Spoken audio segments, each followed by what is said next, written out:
Burn the ships. Napoleon Hill tells the story of a great warrior. He was preparing to face an army much larger than his own. He loaded his soldiers into boats. They sailed to the enemy's land. Then, after every soldier and every piece of equipment had reached the shore, the warrior gave an unusual command: burn the ships. The soldiers watched the boats disappear in flames. Then the warrior told them what it meant. They could no longer return home. They had only two choices: win or perish. And they won. At first, this sounds like a lesson about courage, or maybe persistence. But I think Napoleon Hill included it for a deeper reason. The ships were more than transportation. They represented retreat. As long as the boats remained on the shore, part of the soldiers' minds could still imagine going home. They could think about escape. They could save some of their strength for the journey back.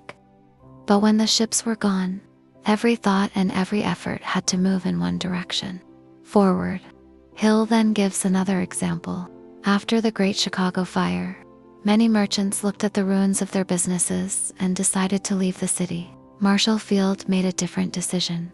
He said he would build the greatest store in the world on that same spot, even if it burned again, and he did. Marshall Field did not burn a physical ship, but he burned the idea of abandoning his purpose. This made me realize something. Retreat does not always look like quitting openly. Sometimes it appears as a quiet backup plan, a plan that allows us to remain only half committed. We say we want something, but we also keep protecting the life we may need to leave behind. We keep one foot in the old direction and one foot in the new. Then we wonder why we cannot move with our full strength. Napoleon Hill writes that every person who succeeds must be willing to burn the ships and cut off the sources of retreat. I do not think this means making careless decisions. It does not mean ignoring wisdom, responsibility, or the people who depend on us. It means reaching a point where we stop negotiating with the purpose we have already chosen. There are moments when we cannot control the outcome, but we can decide whether retreat will remain our most comforting option. In motherhood, faith, career, and life, commitment is not always loud.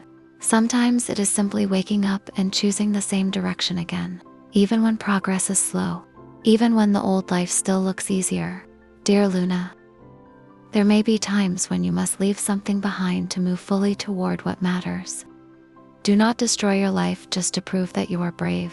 But when you know a path is right, do not let fear keep building a road back to the place you have already outgrown. The hidden secret in this story is this: a burning desire gains power when the mind stops dividing its energy between moving forward and planning its escape.